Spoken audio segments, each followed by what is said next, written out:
welcome back. It's Lorena. Today I'm here with a get ready with me featuring what's probably going to be my Thanksgiving look.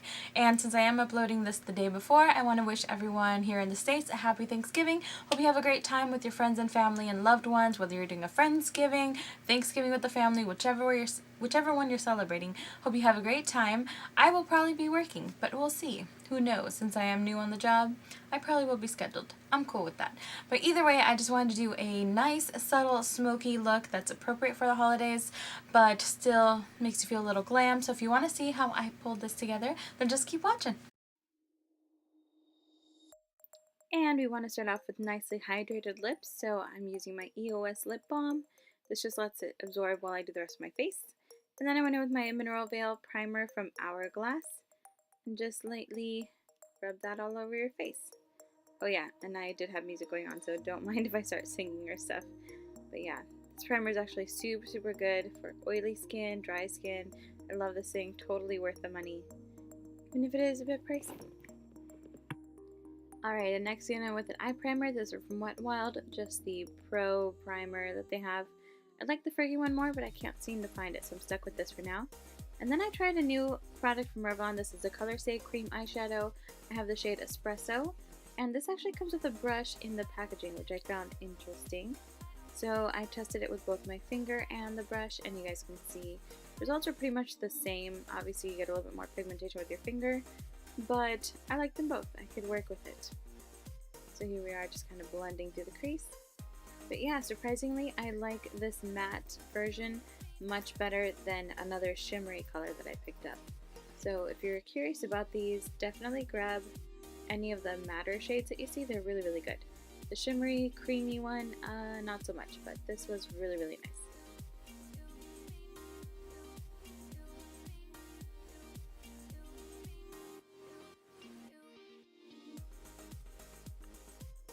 And I did use the brush it came with to smudge this underneath my lower lash line. It actually worked really nicely for this. I didn't want anything too dramatic, but I did want just a hint of smokiness down there, so that's why I went ahead and did this.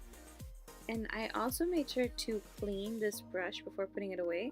As you guys will see in a sec, just spritz it with some brush cleanser from e.l.f. Used a tissue because I didn't feel comfortable putting it away dirty, so highly recommend doing that. And next I took this ColourPop shade from the new holiday collection. I believe it's called Koosh or Koosh, I'm not sure how to say it. But this was actually part of a holiday set last year, and I was so sad I couldn't afford the whole set.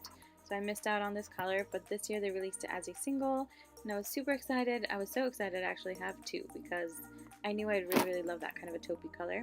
And so yeah, I just kind of blended the edges, but I didn't add any color. Just kind of patting it on and blending it so that there were no harsh lines. And next I went in with this Lancome pencil liner to tightline my upper waterline, just to give my lashes a bit of depth, but nothing too dramatic. And then I used Frill from ColourPop on my lower lash line because I really love how this brightens up my eyes. It's like a nice silvery lavender kind of shade. Love this. I've mentioned before how much I like it, so no surprise there. And next I grabbed my Maybelline Push Up Angel mascara. This is the one I recently reviewed, so if you haven't seen that, I will leave it linked down below. And the wand takes a little bit of getting used to, but I do quite like it. So far so good. No smudges, no flaking, so I'm enjoying this mascara. Next I went in with another primer. This is a Baby Skin from Maybelline. I like to pat this in the center of my face just to smooth out my pores. Even though I already had the Hourglass one, this one's more pore filling. It's more smoothing, has more of a silicone texture, so that's why I combined two different primers because they each do different things. And next I went in with my Urban Decay Naked Skin 3.0 foundation and the Cover FX Custom Cover Drops in N10, I want to say. I'll leave it listed down below for sure, but I actually didn't realize how pale this foundation actually is, and this combo made me look so ghostly. You guys will see I had to go back in with more of the foundation on top because it was like, I don't know, Dia de los Muertos Calavera type white. Like, look how pale that is. And I even realized it was like, oh my god, I'm looking so pasty. Like, I look like a ghost. Look at this. Look at this. This is bad. So I definitely don't need to mix anything into that foundation. And yeah, so that's why I went back in with another layer. And I pretty much spent another while trying to correct this mistake. So There we go, just foundation by itself, trying to get some color back on my face.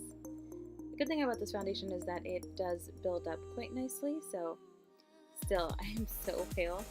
That was definitely a fail on my part, but hopefully I corrected it by the end of this video. I'm pretty sure I did.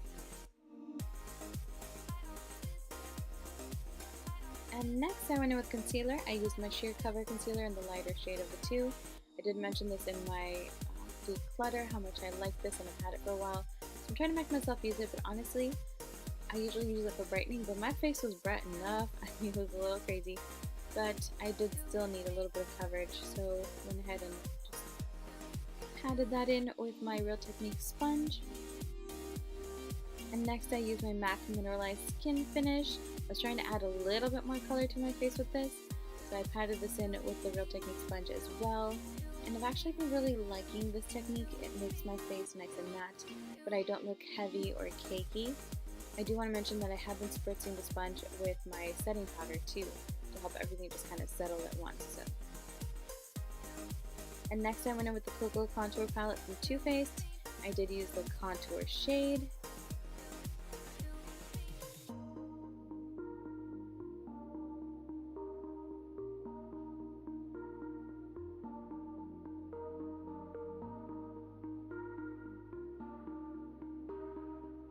I really like this shade. It's not too cool, it's not too warm, just a really good contour shade for my skin tone.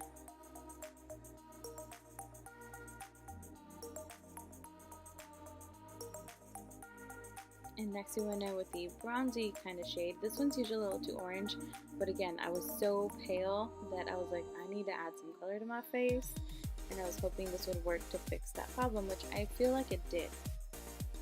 So yeah, this isn't a shade that I normally reach for, but it is definitely good when your foundation is too pale and you need to fix that problem. That's why you see me brush it to center my face too, like warm up my face. And next we use this NARS blush. I believe this is a Self-Domination palette. I'll leave everything linked down below in the down bar if you're curious, or the info bar.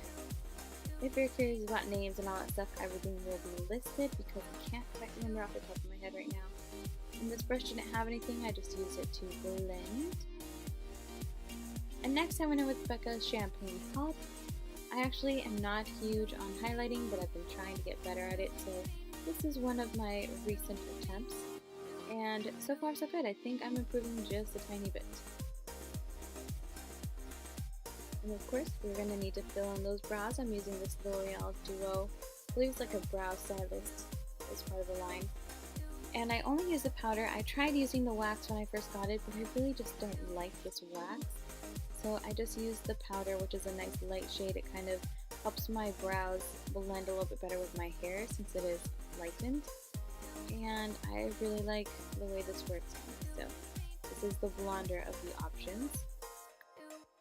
And I set those in place with my Brow Gal Brow Gel. I really like it. It's clear. It holds your brows really nicely though, and it is a little bit crunchy, but I don't mind that. And then I went in with a little bit more mascara on my lower lash line. Same Push Up Angel one from Maybelline. Again, like I said, this doesn't flake or smudge on me, so I actually am enjoying this formula quite a bit.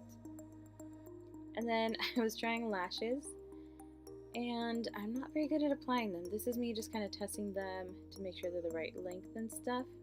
I did the actual gluing and application process off camera because I'm not very good and it took me a while, so I didn't want this to be a super long video. So yeah, I was like, okay, they fit, let's do this. So I'll come back in a second with those lashes on. And I accidentally already did my lips off camera. After doing my lashes, I was like, oops, I didn't film that. My bad. So I will leave those listed down below. And I did decide to go in with a little bit of ColourPop in the inner corner just to kind of brighten the area, because I felt like I was missing some kind of sparkle there. And this is my first time using this highlighter for an inner corner highlight, and it is so pretty. I used it like 3 more times after this. And that is our finished look, guys. Let me know what you think. I really enjoyed it. I was totally feeling my makeup that day, so hope you like it too. Alright, gems, and this is our finished look. Let me know what you think in the comments down below. Don't forget to click the like button if you enjoyed this and subscribe for more videos. And thank you so much for watching, guys. I will see you soon.